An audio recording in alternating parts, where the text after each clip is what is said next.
एक बार फिर स्वागत है आपका हमारे YouTube channel the Sarik Vault. आज का इस चर्चा का मौजू है सुसाइड नहीं, समाधान चाहिए, स्टूडेंट लाइफ बचाओ। सुसाइड के जो रीजंस हो सकते हैं स्कूल, कॉलेज, यूनिवर्सिटीज में, उसको हमने अपनी इस वीडियो में डिस्कस किया है, जिसको आप अभी YouTube के इस डिस्क्रिप्शन में जाके देख सकते हैं। हमने लिंक डाल दिया है। एक्चुअल में आज हम 3 पैरामीटर पे बात करेंगे कि हम कैसे सुसाइड रेट को रिड्यूस कर सकते हैं, student and, teachers and parents and. हम उसको डिस्कस करने से पहले आपको अंधेरे में लेके जाएंगे। ये अंधेरा हो सकता है कल का उजाला हो, लेकिन अंधेरे में ही रहना पड़ेगा हमें। उसके पीछे का रीज़न ये है कि जब इंसान देख रहा होता है, सुन रहा होता है, तो वो सोच नहीं सकता। जब आप नहीं देखेंगे, सिर्फ सुनेंगे, अपनी आंख बंद रखेंगे, तो आप सोच सकते हैं। सोचना बहुत जरूरी है। चलिए अब चलते हैं अंधेरे की तरफ। अब हम लोग अंधेरे में आ चुके हैं। अब हम पहले स्टूडेंट के पॉइंट ऑफ व्यू में बात करेंगे कि उसको क्या क्या करेक्टिव मेजर्स लेने चाहिए। नंबर 1, अपनी फीलिंग्स को दबाओ मत।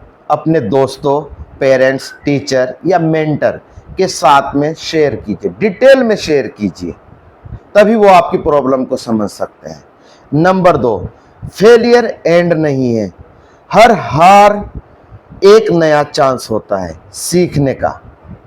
नंबर 3, सोशल मीडिया से कंपेयर करना बंद कर दीजिए, बिल्कुल बंद कर दीजिए। नंबर 4, अल्कोहल या एनी टाइप ऑफ नशा बच्चे को बिल्कुल दूर रहना चाहिए, क्योंकि ये जो चीज़ है ना, इंसान का जो न्यूरो सिस्टम होता है उसको डैमेज करता है, उसको कमज़ोर करता है। नंबर 5, हेल्थी रूटीन बनाओ, daily walk, yoga, meditation, proper sleep बहुत ज़्यादा ज़रूरी है। 8 घंटे, 6 से 8 घंटे की बच्चे के लिए स्लीप बहुत ज़रूरी है। नंबर 6, हेल्प लेने से शर्माओ मत। हेल्प ऐसी है कि अगर आपको कोई स्ट्रेस हो रहा है, मेंटल इलनेस को आपको लग रहा है कुछ हेल्थ में कुछ प्रॉब्लम हो रही है, तो आपको अपने पेरेंट्स से बात करनी चाहिए, अपने डॉक्टर से बात करनी चाहिए, लेकिन आपको बात करनी चाहिए।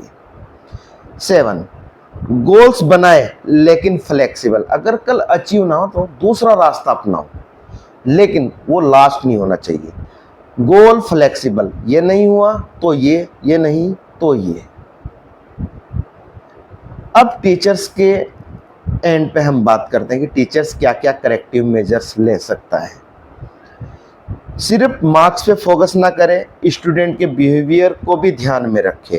अगर स्टूडेंट ज़्यादा साइलेंट या डिप्रेस्ड लगे तो उससे जेंटली बात करें, उसके साथ में डिस्कस करें, उसके साथ में उसको मन लगाएं, मतलब जो वो सुनना चाहते हैं उसको वो सुनाएं।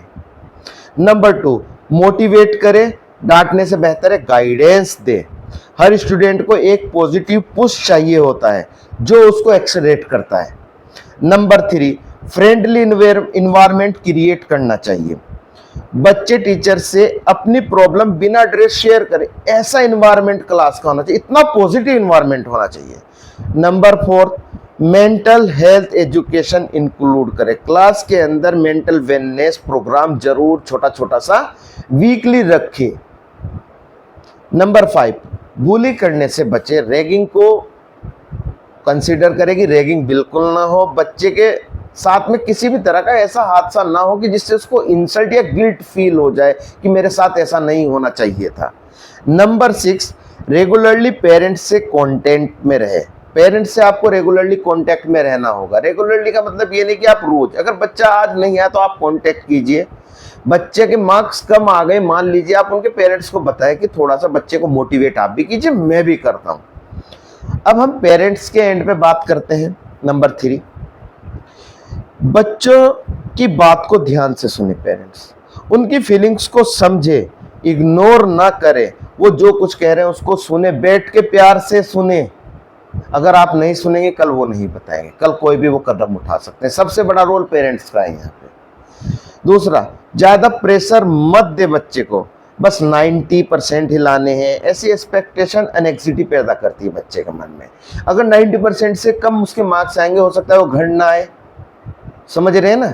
तो इस तरह का माहौल ना, उसको सिर्फ ये बोले कि मार्क्स एक नंबर है, आपको सिर्फ नॉलेज लेनी है। नॉलेज यानी कि आपसे कभी कोई क्वेश्चन पूछे उसका आंसर आपके पास होना चाहिए। मार्क्स डजंट मैटर, आपकी नॉलेज मैटर करती है। नंबर 3, अपने बच्चे के आप किसी दूसरे के बच्चे से कंपेयर ना करें। वो बहुत खतरनाक पैरामीटर है जब आप अपने बच्चे को कंपैरिजन करते हैं, उसका सेल्फ कॉन्फिडेंस आप बिल्कुल किल कर दोगे। और ये बहुत ही खतरनाक है। अक्सर सोसाइटी के अंदर ये होता है, अपने बच्चे का कंपैरिजन हम किसी दूसरे के बच्चे से करते हैं। नंबर 4, घर का एनवायरनमेंट ओपन रखे, ऐसा माहौल हो जिसमें बच्चा कुछ भी फ्रीली डिस्कस कर सके, कोई भी चीज हो, चाहे वो बच्ची हो चाहे वो बच्चा हो, उसके लिए ऐसा माहौल हो कि वो आपसे हर चीज डिस्कस कर सके अच्छे से। एक्चुअल में क्या होता है, चलो लड़का तो कर लेगा, लड़की नहीं कर पाती। आप जो है इन्वायरमेंट को बड़ा ओपन रखिए। नंबर 5, वार्निंग साइन पे ध्यान दे। जैसे अकेला बच्चा रहना पसंद कर रहा है, या चुप रह रहा है, या उसका मूड स्विंग हो रहा है, तो इसको इग्नोर मत करना। यहाँ पे आपको काउंसलिंग की जरूरत है, उससे पता कीजिए कि क्या है। जब बच्चा अकेले रहना शुरू कर देता है तो हो सकता है बाहर उसके साथ में कोई प्रॉब्लम चल रही हो। आप समझ रहे हैं इस बात को। नंबर 6, जरूरत पड़े तो मेंटल हेल्थ एक्सपर्ट से हेल्प ले। सुसाइड किसी भी प्रॉब्लम का सॉल्यूशन नहीं, एक टेम्पोररी इमोशन का परमानेंट डिसीजन है। जरूरत है एक दूसरे को समझने, सुनने और सपोर्ट करने की। हम आपको अंधेरे में इसलिए लेके गए थे कि आप एक एक पॉइंट पे सोचें, एक एक पॉइंट पे गौर करें, एक एक पॉइंट पे फिक्र करें, गौर फिक्र करें।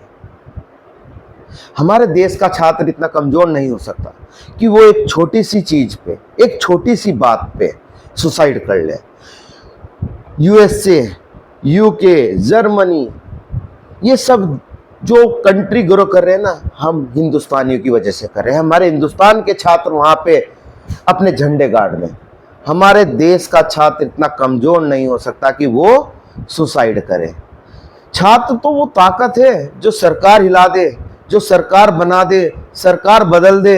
अपनी बात को किसी भी प्लेटफॉर्म पे स्टूडेंट बहुत हिम्मत के साथ रखता है, उसकी एकता ही उसकी ताकत है। और छात्र इतना कमजोर हो जाए कि वो सुसाइड कर ले? नहीं, बिल्कुल भी नहीं। मैं कोई भी मेरे ऊपर कैसा भी कंडीशन आ जाए, वर्स्ट से वर्स्ट कंडीशन मेरे ऊपर आ जाए, मैं आज आप लोगों के सामने इस प्लेटफॉर्म पे खड़ा होकर अहद करता हूं कि मैं कभी भी ऐसा कदम ना उठाऊंगा। और मेरे सामने अगर कोई ऐसा करने की बात करेगा तो उसके घर तक उसको लेके जाऊंगा, उसके पेरेंट्स से, तब तक जब तक कि उसको अच्छे से मैं काउंसिल ना कर दूं। इस वीडियो को आप इतना शेयर करें कि हिंदुस्तान के हर छात्र, हिंदुस्तान के हर पेरेंट्स, हर टीचर के मोबाइल में हो। जो हमारे 5-7 करेक्टर मेजर्स अलग अलग फेज में बताए गए हैं स्टूडेंट, टीचर और पेरेंट्स के, उन पे थोड़ा सा भी हम काम करें तो चीजें अच्छी हो सकती। और या आपके मन में कोई सजेशन है कि ये भी होना चाहिए तो कमेंट कीजिए।